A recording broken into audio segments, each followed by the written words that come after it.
Heyo everybody, Haku here with my read-through for Magical Girl Raising Project or Mahou Shoujo Ikusei Keikaku Limited Chapter 5, at least the first part. I saw a page break around page 24 that's looking really good, so hopefully we can make it that far, and then the last 10, or 9 pages I guess, the last 9 pages will be in the second part, or maybe there's a slight chance we could make it all the way through, but I doubt it. So we'll just have to see how things go. I actually have tea this time instead of water, though, like I did for the first part of Chapter 4, I think it was, where I didn't lose my voice the entire video, so hopefully that actually works. I'll need to drink that whenever I feel like I'm losing my voice. My voice doesn't feel super strong right now, though, so hopefully once we get warmed up, once we're a little bit of the way through this, hopefully I'll be able to talk more well.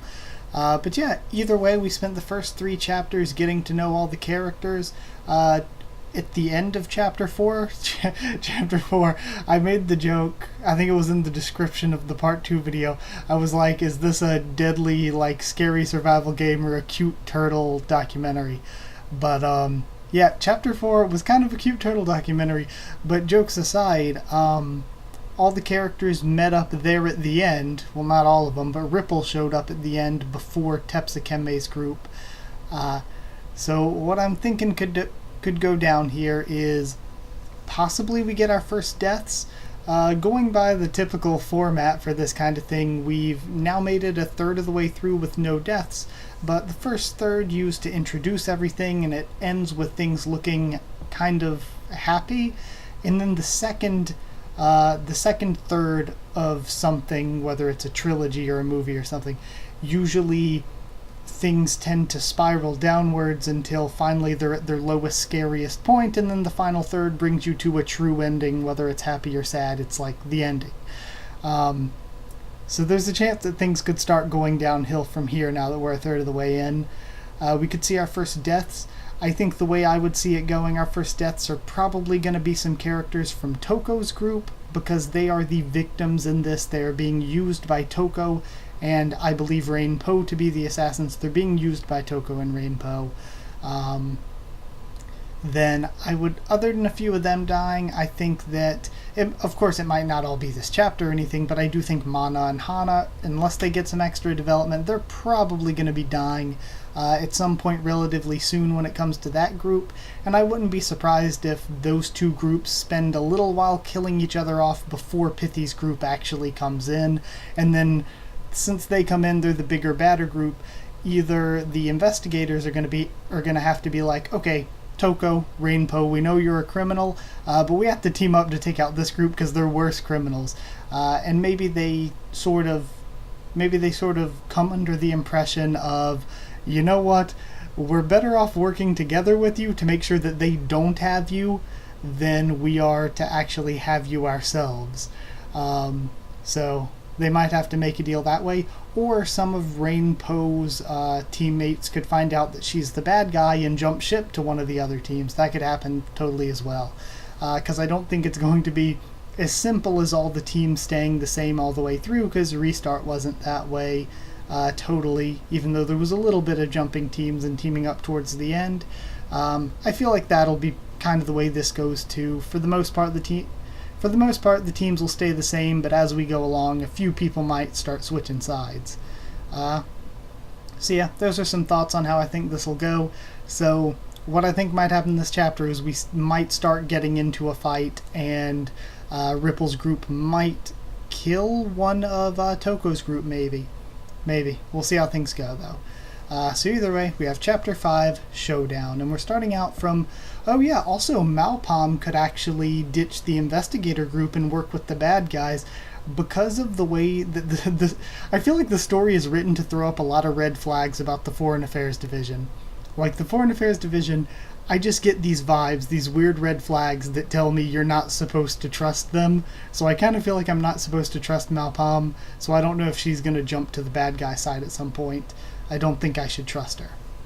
So yeah, Chapter 5 Showdown. We're starting out from Malpom's point of view with the remaining time at 18 hours and 14 minutes. The enemy was careless. Once they managed to repel Once they managed to repel their pursuers, so have they become bolder. Did they judge that their numbers mean they would always win, regardless if they fought? That was the type of people Malpam hated the most. Even if a battle seemed easy, she would always fight to the best of her ability. There was no such thing as a battle you were guaranteed to win. The car moved according to Mana's wand, and above it, Malpam was looking at her surroundings to catch any signs of the enemy. There were a number of figures that looked magical girl-ish who were talking on the roof of an old apartment building. In the battlefield, the one who spots the enemy first has the advantage.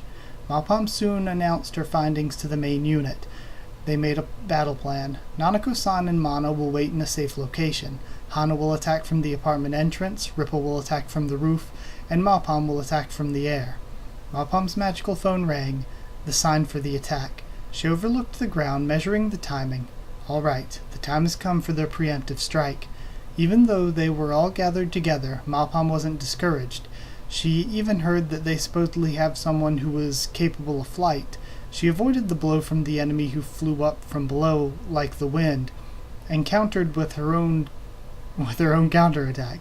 She turned one of her wings into the shape of a gigantic fist and used it to punch her enemy. She wasn't trying to kill her. So is this Malpam's Do we know all their magical skills? I don't believe... No, we don't. We don't know that group's magical skills, and we don't know the prisoner group's magical skills either. Not all of them, at least. Okay. I think Pithy's the only one we really... Oh no, we know Pithy's and Sonia Beans from that group. And from this group we know Nanako-san's, Ripple's, we know that Mana is a mage. We don't know Malpam's and we don't know Hana's. Okay. Malpam's might be like her wings are like Green Lantern type thing. She can turn them into whatever she wants though, from the sound of that. Okay, she wasn't trying to kill her. However, the fist passed through the enemy as it penetrated her face. Malpam frowned. She was going to go easy on her, but she barely reacted at all. She watched as the face she distorted with her fist began to regenerate. Her appearance was that of an Arabian dancer. However, she could see through her transparent body. This girl was powerful. A feeling of joy appeared inside her heart, but she quickly shook it off. This wasn't the time for joy. The enemy was flying off as something. Palm turned one of her wings into a shield and placed it at an angle. The thing flying at her seemed to be a ball of pressurized air. Its power was fair. Even if it would hit her directly, it wouldn't take her life. Perhaps her enemy was also going easy on her, she thought as she tilted her neck. The ball of air's quality, quantity, and numbers increased as it flew away, while Malpam fought back by increasing the thickness, strength, and size of her shield. She swirled around her enemy. Her enemy also moved zigzagging as she flew, stretching her body and detaching her arms, her abnormal movements closely following Malpam.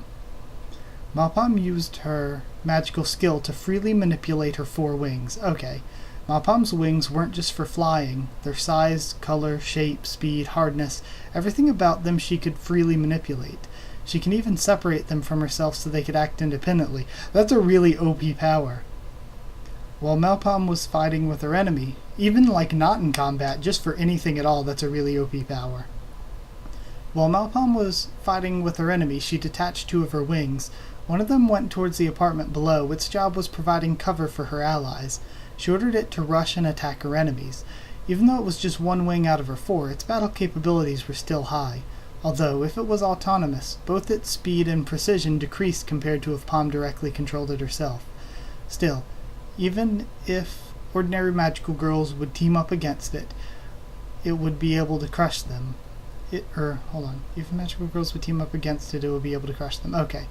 It should be able to cover Ripple and Hana. The other wing transformed to a gigantic eyeball which looked around its surroundings. The eyesight was similar to a telescope, being able to observe the ground in complete detail. If something other than her allies attacked, it would immediately be able to move in, but she ordered it to prioritize defending her main unit. She thought at first to keep it beside the wagon, but a wing that acted independently didn't have a very high intelligence. She didn't know how the situation would change, so she wanted to keep it as close as possible until the very last moment. While two of Malpam's wings went their separate ways, she was still continuing her attack on her enemy. Her remaining wings she used like a blade to cut and like a propeller to twirl. Furthermore, she tried to increase the thickness of her wings, but every time her enemy seems to have collapsed, she would quickly regenerate back into her original state. This wasn't working. Her enemy was powerful. Malpam began to smile. She made a wing large, a spherical... She made a wing large, a sphere with a diameter of 10 meters, and used it to hit her enemy. Another wing she used to emit light, dazzling the eyes of her enemy. Nothing was working, even fatal blows seemed to be passing through. On one hand, just typo. On one hand, the air masses flying off from her enemy had the sharpness of blades. Her enemy's movements were also slowly getting intense. As Malpam dove in between the air blades, she was able to touch them. Malpam understood. Her enemy was actually the air itself. No matter if she sliced or hit, they'll all pass through. Like the wind, she could freely and quickly fly to the air. Nothing could catch her. The dancer's expression didn't change. She was neither finding this interesting, nor did she seem frightened. She was indifferent as she attacked and continued to add her attacks this way. Actually, that kind of attitude was consistent with Malpam's tastes. She really is powerful, but she isn't invincible. She spread out one of her wings, completely covering her entire body. If you were to look at her, she'd look like a completely black silhouette of a person. Her remaining wings spread out overhead, covering approximately 50 meters squared in diameter, not allowing her to have any attacking capabilities. The enemy's attacks became more intense. With nothing left to intercept the air blades, they began to cut through Malpam's worn-out suit. While Malpam endured the attacks, her suit was also regenerating. Somehow, it was able to surpass it. Just surviving the onslaught was okay. The suit had two uses: to defend her from attacks, buying herself time, as well as to keep her warm. Malpam muttered inside of her suit. Cactus. The enemy's attacks became dull. Her expressionless face had changed. It still wasn't the face of pain, but it was the expression of someone realizing something strange was happening. The speed she flew in the air began to drop. The air blade's sharpness were reduced. When Malpam's suit was completely covered in frost, her enemy suddenly stopped attacking. She finally noticed, didn't she? But she's slow. Her enemy used the air, so if she made the air into an unusable state, then she would win. Malpam had reduced the density of the wing expanding around the area. By lowering the surface temperature, she gradually decreased the surrounding temperature near sub-zero. Given the temperature, gas can't stay gaseous. Malpam chased her escaping enemy as they flew high above the sky. Okay, so I didn't know she could change the temperature of her wing as well. Okay, that's odd. Alright, let me get a sip of tea so that I don't lose my voice here. My throat's already starting to hurt a little bit. Right.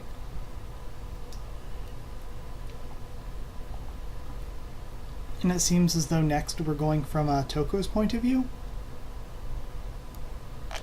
It's a little bit odd at the moment, but okay. Toko remaining time 18 hours and 13 minutes. Didn't I say it would end up like this? Toko thought as she spat on the floor. The magical girls were all talking about how they needed to prepare and strengthen their teamwork, but in reality they were just having fun. Just because they were unexpectedly given extraordinary powers, they used it to have fun. And just because their enemy retreated in one battle, they became careless. However, Toko was also careless. She received information that her enemies had lost their searching capabilities. Actually, it's been a couple of hours since the barrier was first raised, and since their enemies haven't approached them, wouldn't it be better to lurk in the shadows than to move around? Toko had hesitated to stir up the magical girls. She could hear screams coming from the rooftop. From downstairs they heard the sounds of things colliding with intensity. The enemy was attacking from both sides. If she could escape from this place, that'd be great. This was a 3-story apartment, 2nd floor. Naturally, there'd be a window. Toko used her entire body's weight to turn the crescent-shaped lock, and used her entire body weight to slide the window as well.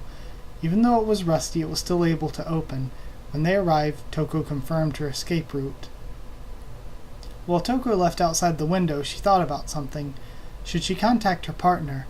But if it was this noisy, then even her partner should be aware of the attack. Would she have the time to even receive her contact? If she did have the time, then there was a lot that they had to do.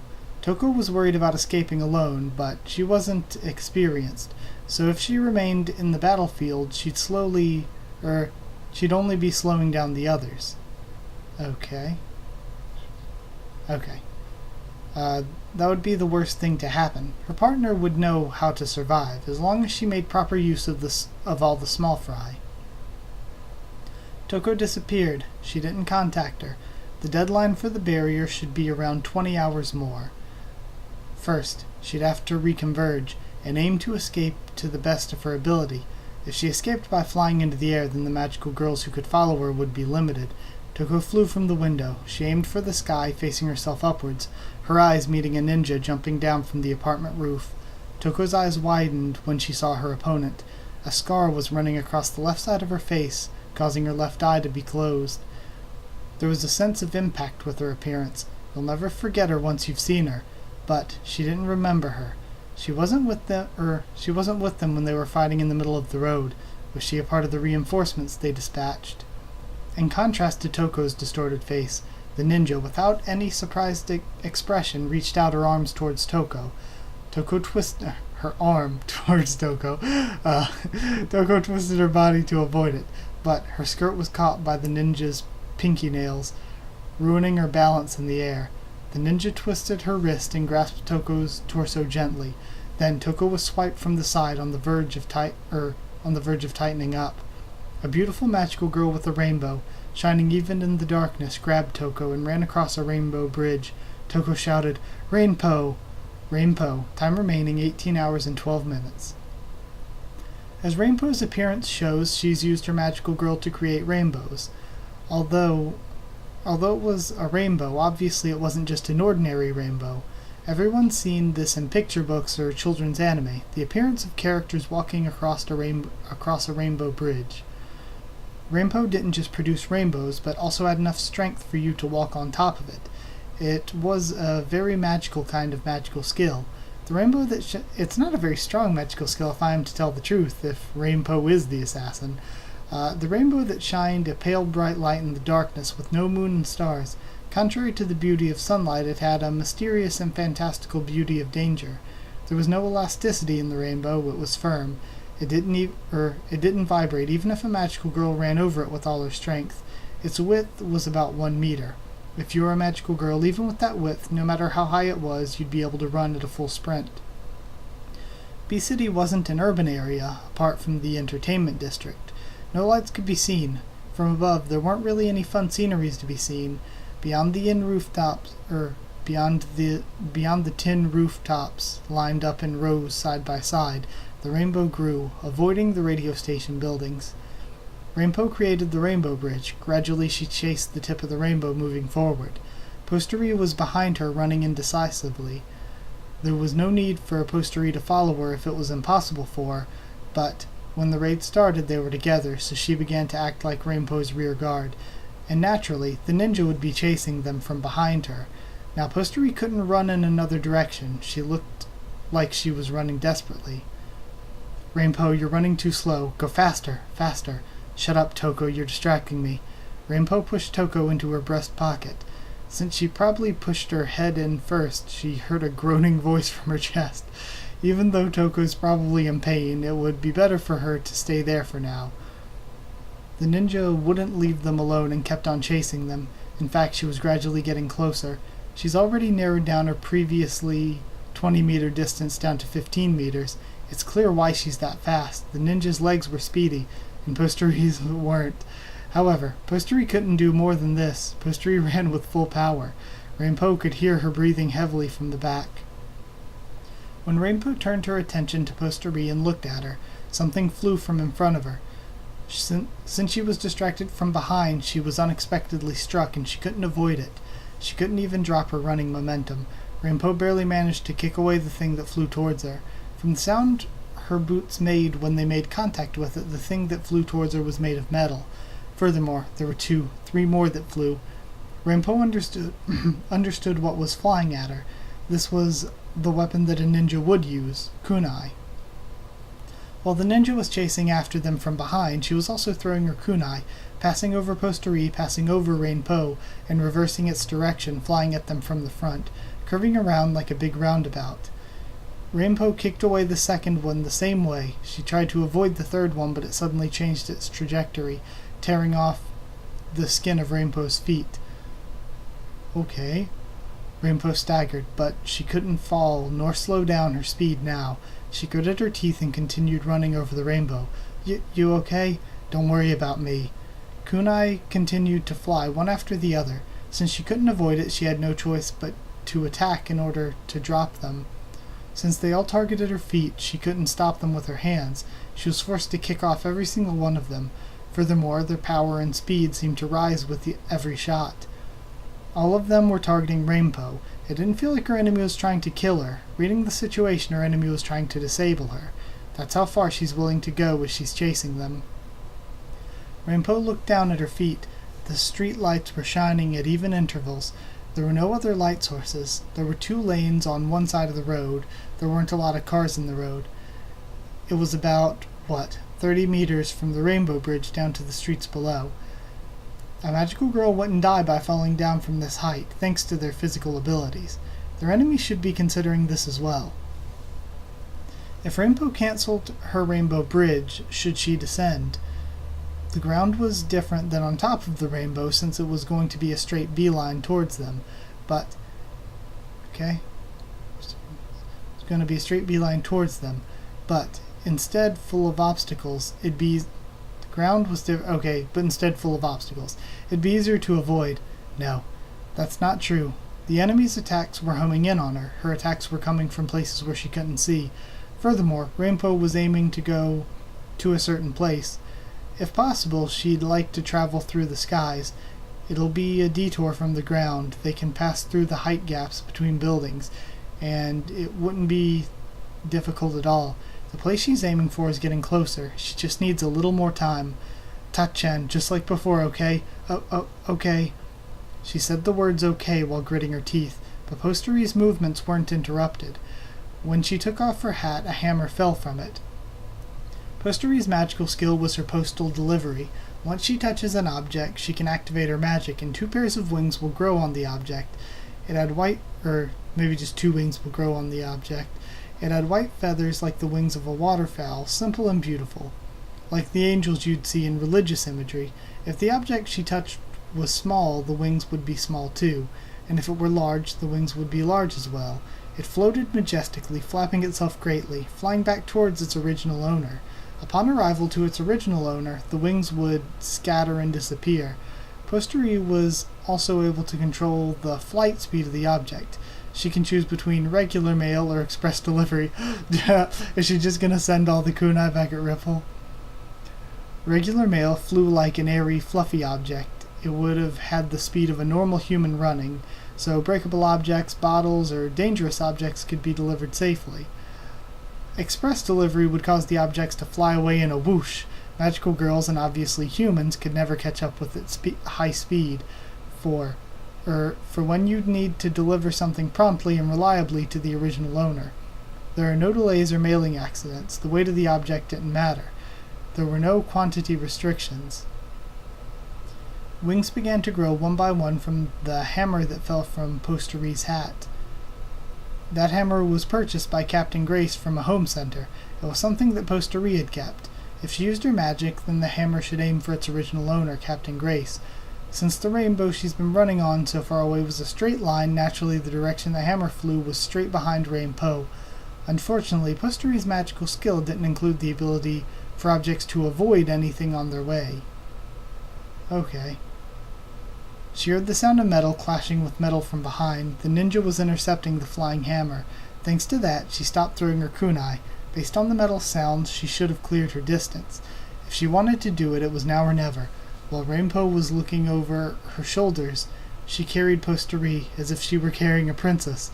She ran across her Rainbow Bridge at full speed. Rather than running alongside Posteri, this was much faster. The place that she was aiming for had only 100 meters left. Rainbow ran at full speed, arriving at the roof of the target building, at the same time canceling her Rainbow Bridge. Rainbow graciously kicked away the final kunai thrown by the ninja, falling towards the ground. Peeling off the blue sheets placed on top of the building roof. Okay.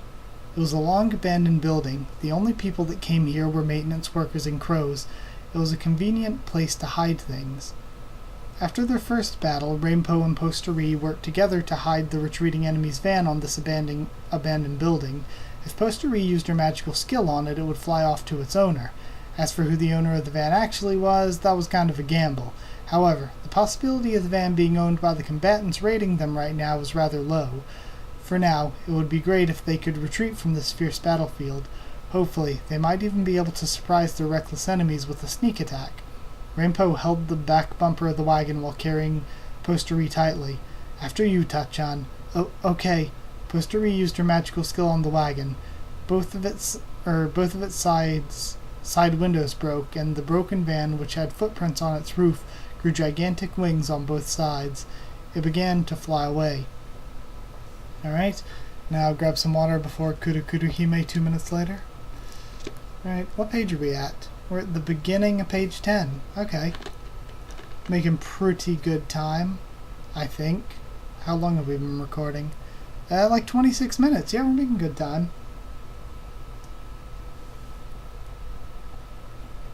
Maybe we can actually make it to page 24. It would be nice to. So now we have Kuru Hime, remaining time 18 hours 10 minutes. Kuru Hime stretched her ribbons, but the bunny-eared girl dodged it by flipping over. The other ribbons she threw towards her enemies were also easily dodged. She didn't intend to fight. Her enemy fought with several people and somehow treated it like it was a game, so she didn't think she could win one-on-one. Calm down. If you don't resist, I won't hit or kick you. Saying, oh yeah, we do know Hana's ability. It's to increase people's senses. I forgot that when I was talking about abilities earlier. Calm down. If you don't resist, I won't hit or kick you. Saying that she specifically won't hit or kick her somehow made her sound more intimidating than persuasive. Kuru Hime retreated. If she were at least with her allies, she might be able to handle this. Maybe. She tied her ribbons around an electric pole. As she jumped off the ground, she pulled her ribbon at the same time. She continued on from the telephone pole, tying her ribbons toward the emergency ladders installed behind the apartments. As she pulled on that ribbon, she jumped off the telephone pole at the same time. By having the ribbons and her own leg strength complementing each other, rather than bouncing off normally, she can move more three-dimensionally, and she can also move faster. Stop, don't run away, just surrender. Rabbit Ears followed her without using any ribbons. Her good footwork and sharp reflexes were above Kuru Hime. At this rate, she couldn't run away. For now, she just had to join up with someone. Kuru Hime leapt from the emergency ladder to a telephone pole. She had to meet up with somebody, but shouldn't Captain Grace and Funny Trick be back at the place? Either way, she couldn't run away.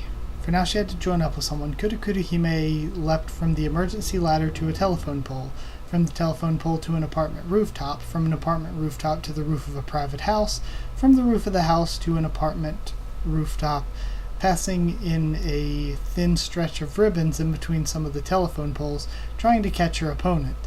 But she easily avoided it with a single flip. Alright. The two of them confronted each other on an apartment rooftop. The width of the roof was about 20 meters squared. Since it wasn't maintained at all, it was desolate and miserable, and there were traces of crumbled parts, cracks, and from the cracked parts some weeds were growing. In here, one of her allies had been waiting. However, she wasn't in a state of just waiting for her. Wedin was laid down on the roof, her arms and legs stretched out, her sleeve, skirt, veil, her entire costume seemed like they'd been pierced by small stakes. She looked like she'd been crucified on the ground. Kuru Hime, you're finally here. I was also fighting as best I could earlier. That fucking ninja used her kunai to cleverly stop me from moving. Could you please help me out first? And I love, apparently the kunai stuck into the concrete is enough to hold back even a magical girl's strength. But either way, I freaking love Wedin. Gotta be my favorite. Could you please help me out first? Fortunately, she wasn't injured. However, this wasn't much help. Rather, this was going to be a hindrance. Rabbit Ears' eyes watched Wedin. She had a pleasant smile on her. I'm here to help you, so please just surrender. Huh? Who's that? Is there somebody else with you? Is it an enemy? Come now, Ribbon Girl. Stand down too. I really don't want to hurt you. When Grace approached the rabbit girl, she said she felt an abnormal sense of pain in her wounds. Although she insisted that it was just her sense of pain going haywire, no one still knows what kind of magic was used, nor could they grasp their true identity. Can they really beat this enemy in a one-on-one fight? If you want us to surrender, we have some conditions as well. Tied up on the ground, Wedin shouted with a high voice. Love Wedin. Unconditional surrenders also exist. Are you going to guarantee us our lives? I'm not going to kill you. Are we going to be able to continue being magical girls? Well, that's up to you, isn't it? If you don't clarify that, we're not surrendering. You're all tied up so that you can't move, but it looks like you're still able to run your mouth, huh?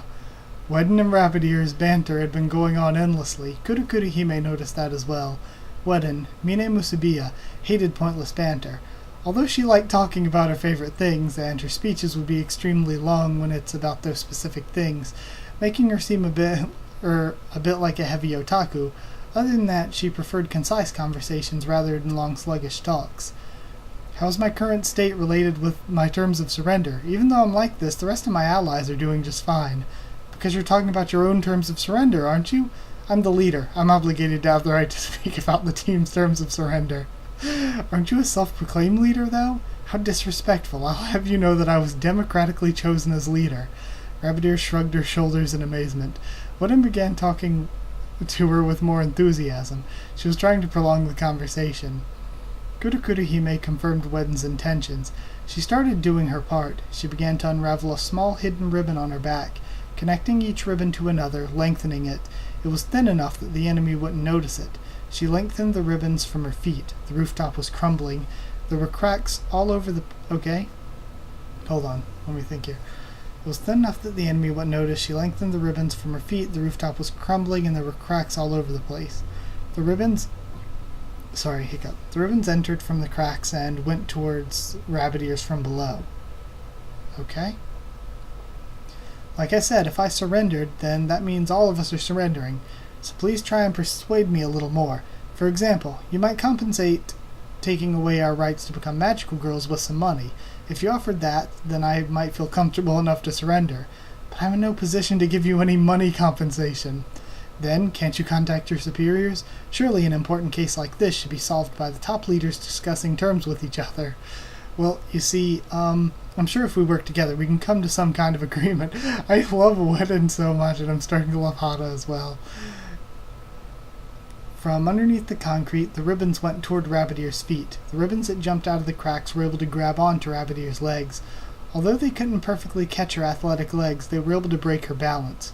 Kurukuru Hime swiftly released all of her ribbons, and they instantly closed the distance. Her first attack was blocked, her second was dodged, yet her third and her fourth continued one after another, tying her enemy's arms and her legs. Hime released all the ribbons that could restrict your freedom to move, while her arms, legs, and body were wrapped around with the ribbons. Rabbit Ears jerked around. Okay, what? She released all the ribbons that could restrict your freedom to move. What? I guess released as in used them to attack. Okay. While her arms, legs, and body were wrapped around with the ribbons, Rabbit Ears jerked around, and while Rabbit Ears was completely entangled, she began to drag Kurukuru Hime, pulling her closer. Rabbit Ears' magical skill may be to amplify someone's sense of pain. If that was the case, then even the slightest scratch would mean instant defeat.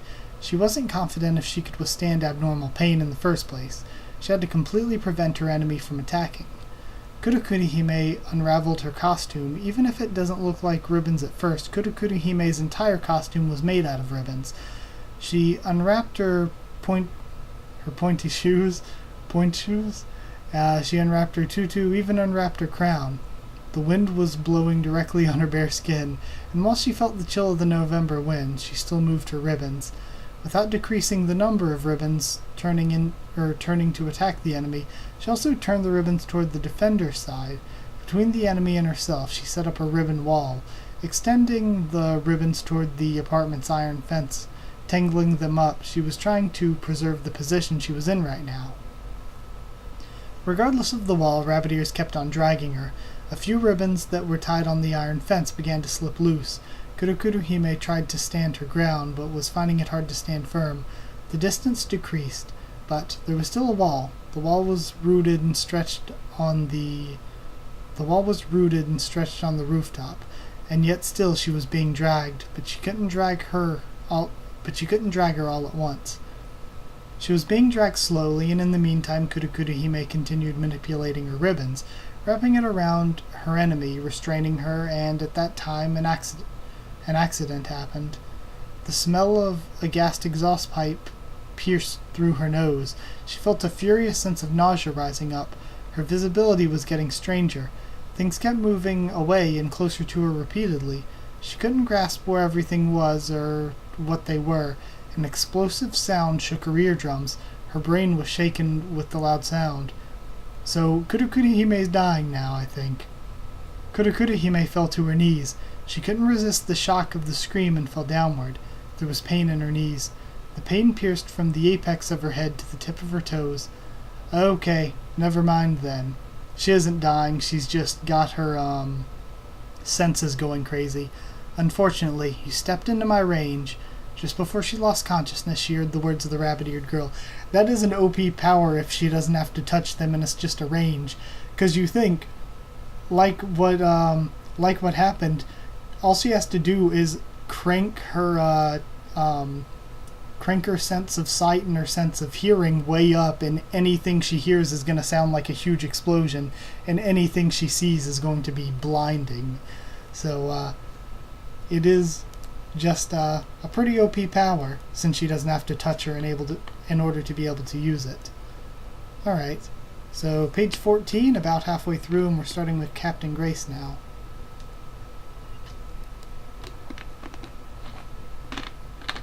Captain Grace, remaining time 18 hours 10 minutes. There were heavy noises coming from the rooftops, and after that she heard a scream. Should she go to the rooftop or should she go downstairs? Captain Grace chose the first floor and ran downstairs. Funny Trick's footsteps soon followed. It was 10 steps of skipping to face the entrance of the apartment, and once they were there, they stopped. No one was there. Or no one was here. Wait, Kaio. What? There's no one here. What do you think that means? Well, when you say that, it only sounds like more trouble. She opened both her palms, placing it on her left and right ears. She concentrated on her hearing. She could still hear the sound of fighting. All right, to the roof. Okay, then. Sorry, I feel like I missed something. But I didn't. Okay? Either way, to the roof. She stopped mid-sentence and looked up. Mixed in with the sound of fighting were the sounds of flapping feathers. The sound of the feathers were coming from somewhere, but headed this way. Captain Grace looked into the darkness. She saw a relatively bizarre, slowly moving thing. She thought it was a new magical girl, but it wasn't the case. The whole body was black. It was a spherical object about 1 meter in diameter. Oh, I thought she saw a relatively bizarre moving thing. Okay, so they're going to be fighting the one wing that was to attack the enemies. I thought that was going to be the hammer flying at her. Bizarre, slowly moving thing. She thought it was a new magical girl, but it wasn't the case. The whole body was black. It was a spherical object about 1 meter in diameter, and it looked rubbery. It had 2 pairs of bat-like wings and was moving in the sky. What the heck is that? I have no idea. It was something that it wasn't something that she knew about. It was moving, but it was doubtful that it was actually a living creature.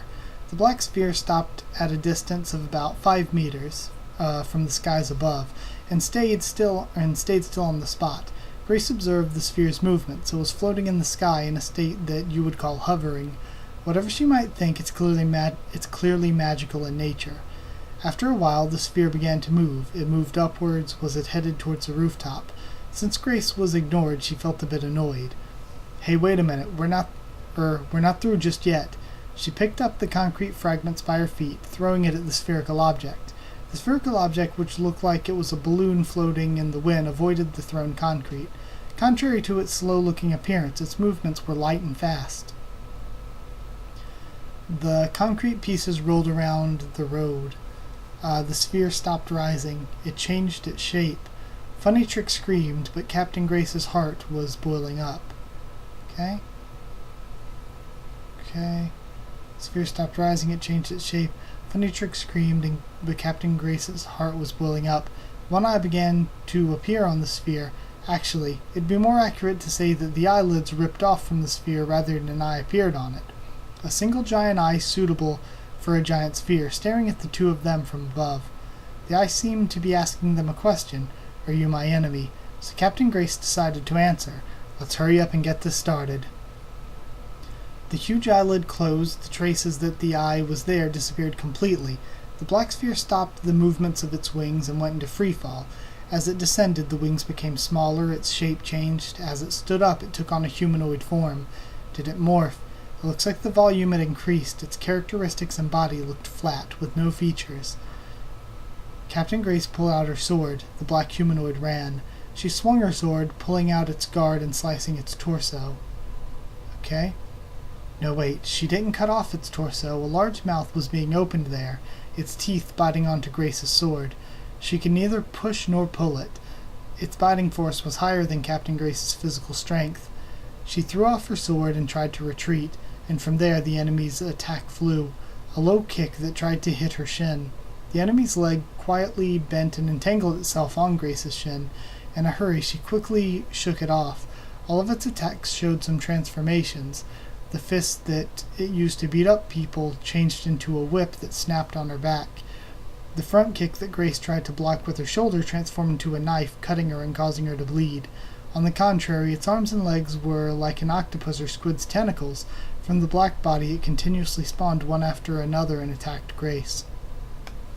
Grace had no choice but to concentrate on dodging. Eventually her evasion turned to retreat. Grace ran on the road while barely handling the attacks coming to her.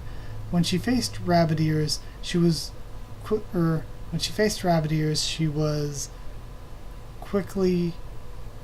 to quickly take care of her. Sorry, for some reason my brain kept skipping over the word able.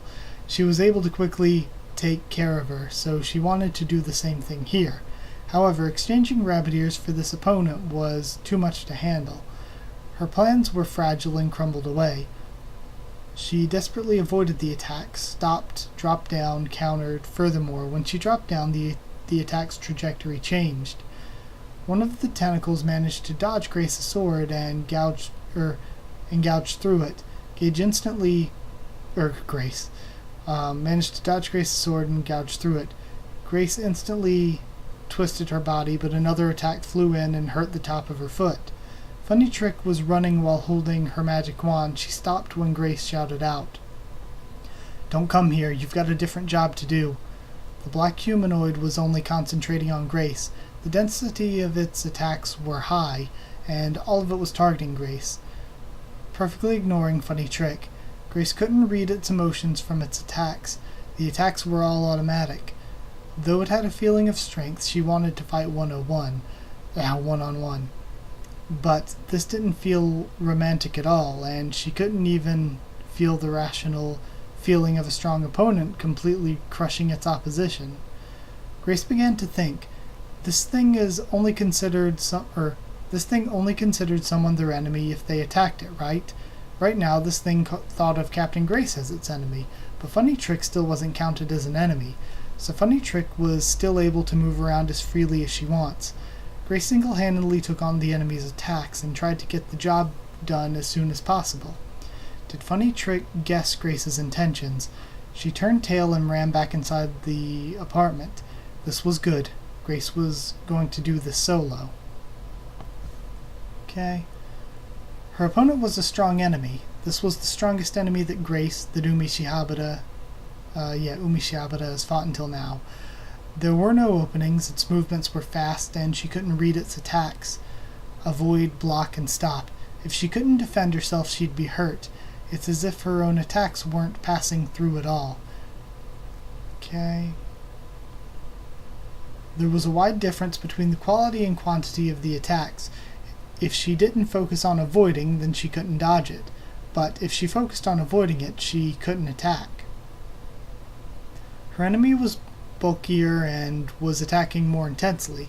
When she cut off its left arm, the sliced part began to bend and entangle its tentacles on Grace's left calf. The opponent's tentacles began growing a fishhook-like needle, eating into Grace's legs. Grace Grace held back a groan. Her bleeding was intense, but she was still able to move. Without a problem, without a problem. However, despite her persistence of still being able to move, from now on she'll have to fight without the full use of one leg. A feeling that she's never experienced before seeped out of her stomach. Have I never experienced this before? No, it's not that she's never experienced it. It's because the memory of this feeling was so old that she forgot how it felt. Grace searched through her brain. She remembered the time when she was 3 years old and met a wild dog in the mountains. That's right. It was this fear. Grace didn't feel humiliated at this discovery. Rather, she felt joy. Grace was a champion, no matter where she went. Rabbit Ears was just a quick and stubborn prey. She was a difficult opponent, but in the end, she was prey. Running away from Grace using her magical skill, turning it into an amazing game. A prey's position is to only challenge the champion. But now, she wasn't facing a challenger. In fact, the challenger was now Grace herself. She felt terror for the first time in 10 years, and Grace's entire body became filled with euphoria. Grace pulled out a small blade. Okay. So yeah, now she's 13, which makes sense because I think she's supposed to be in middle school. All this group is. Okay. Except for Nozomi, of course. And technically Mei, I guess. Okay. So then Grace pulled out a small blade. That's where we are. Now she was in the midst of danger. It wouldn't be strange if she were killed. The enemy's blows were fast. Its attack speed exceeded Rabbit Ears. All of its power, all of its sensibilities, all of its nerves were directed to battle in one line. It beat down the place where Grace had casually stabbed. Grace read her enemy's movements and rushed toward it, and vice versa, the enemy did the same, launching a headbutt to where she rushed towards. Since Grace tilted her head, the headbutt hit her shoulder, and the enemy stretched its mouth to bite into her throat. Her hated enemy was further pressing her. She kicked off a blow against her foot with the heel of her shoes, and where her enemy's body had flowed to. Grace swung her small blade, and it was stopped by a tentacle shaped like a blade. While fighting in offense and defense, she began to understand her opponent little by little. Her opponent was like a machine, but it wasn't just reacting to her, it was also moving by predicting her attacks to a certain degree, meaning Grace couldn't hide a feint attack. Grace directed her eyes toward the apartment. A third window on the second floor opened. From there, she saw Funny Trick popping out her head. Perfect timing, Grace shouted out, "Funny Trick." Grace pulled out the hook on her waist with her left hand, throwing it towards the enemy's chest, covering the small blade on her right hand with a cloak and pointing it toward her enemy. Her opponent, who was messing with the hook on its chest with its tentacles, was wary of Grace's blade movements. For a moment it stopped. The thing inside the cloak had gained a bit more weight. Grace rushed in with her feet. The small blade on her right hand instantly changed into a cannon. Okay. You could say this timing was the best. This was the greatest plan ever. Her enemy was the champion. She was just a challenger, so she'll use whatever she can use. Even her partner Funny Trick, even the equipment on her ship, everything was included. She could certainly feel her immaculate enemy's astonishment. Grace fired the magical cannon under her cloak, her body being thrown back as a reaction to the shot.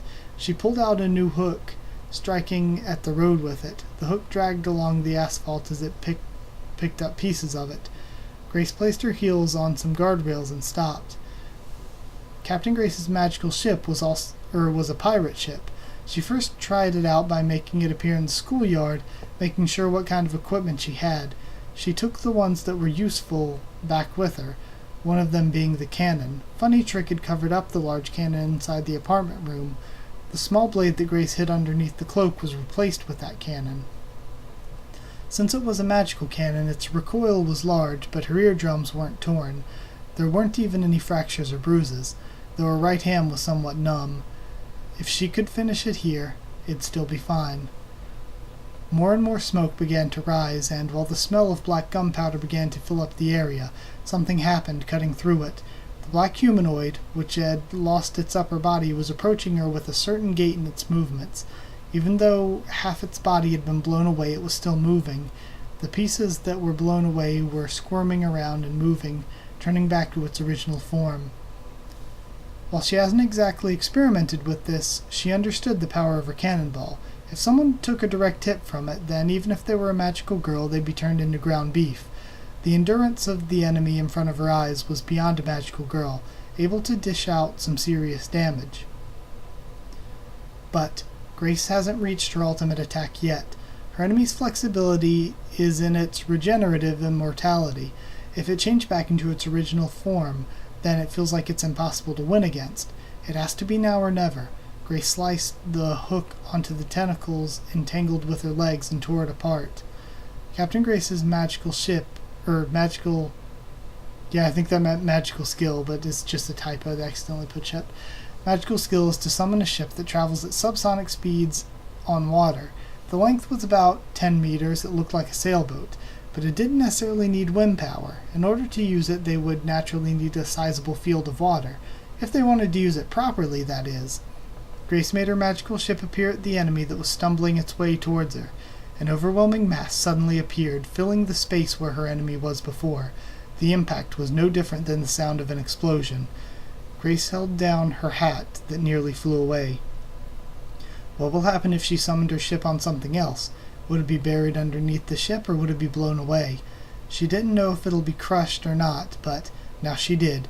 She summoned her ship to something that was already there. If they're a human being, then they'd be crushed by the weight of the ship. Okay, when she summoned her ship to something that was already there, if they're a human being, they'd be crushed by the weight of the ship. There was a reaction. Even if she didn't poke it with her sword or punch it with her fist, the feeling of defeating her enemy remained. She cancelled her magical ship. The black humanoid was no longer there. Okay, so she has now defeated the wing. And we are at page 20. And yeah, let's see if we can get to 24, but I am starting to lose my voice, so I'll probably end it at 24.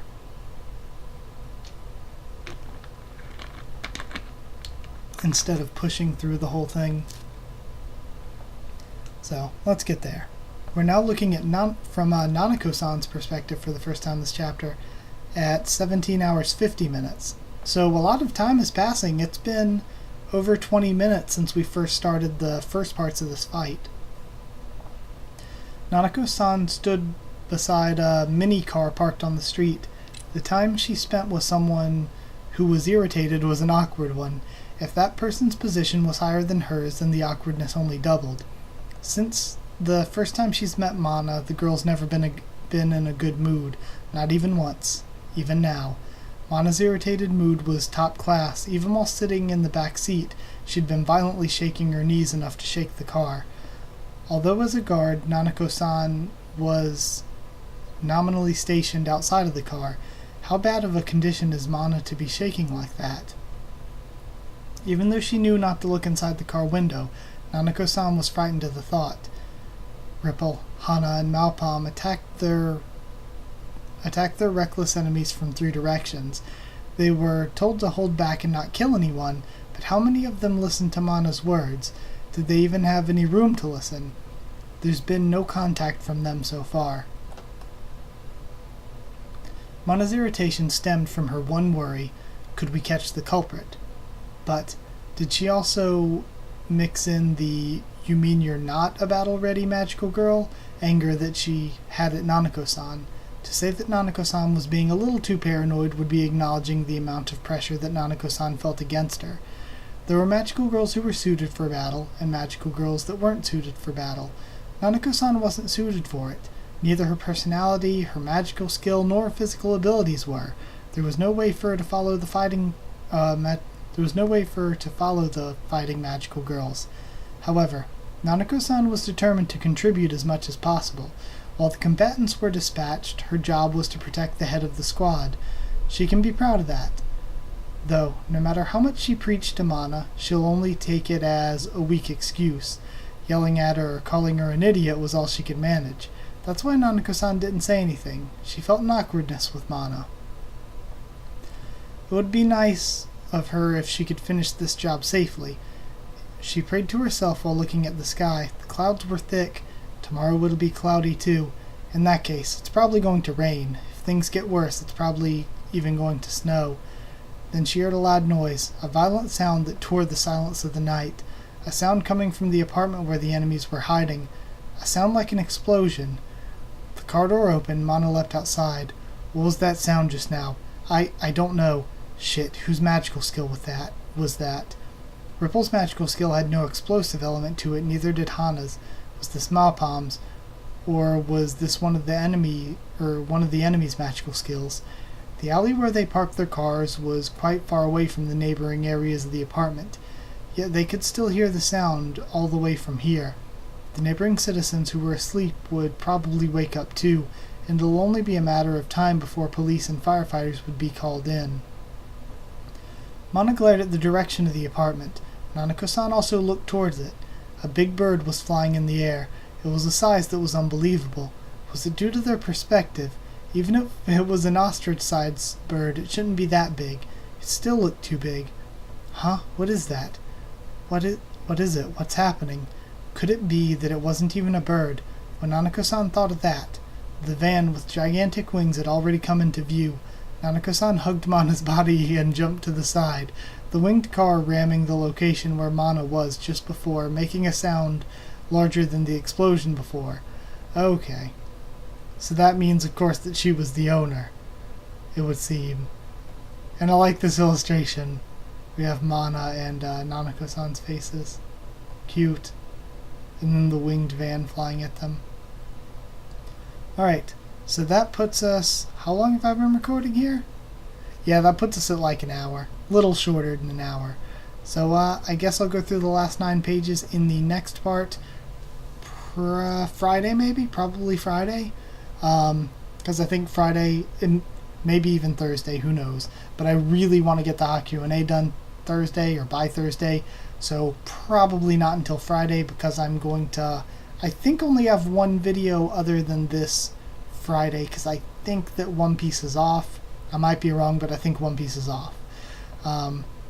So yeah, that's it for the first part of this. I'm liking the fights so far. They were good. But yeah, that's pretty much it. It was just fights. I really liked Wedin and Hana were the best part.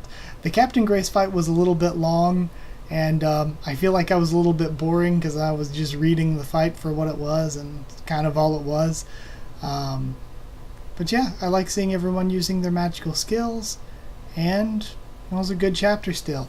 It just feels very weird because it feels like there was always some crazy stuff happening in Restart. So it's weird seeing...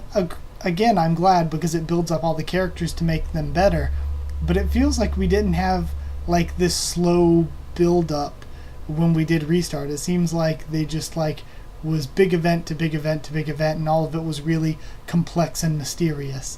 So I like that though, because it's like a completely different type of story. Looking at Unmarked, and then looking at Restart, and then looking at this, it's like 3 completely different styles of story. Because when I was reading some of these fights, I was thinking about how they would look like, what they would look like animated, and an anime based on this would just be such a different show from the Unmarked anime. So yeah, it's pretty cool. I liked it, and I guess I'll be moving on to the second half and seeing what happens in a few days. Don't know when I'll record it. Probably not tomorrow. I'll probably record it like Friday or whatever day I actually post it. But either way, that's it. I'm going to try to keep this under an hour because we're basically at an hour now. If you did like the video, comment down there. Tell me what you thought of this part of the chapter, what you thought of my thoughts on it, my reaction, all that.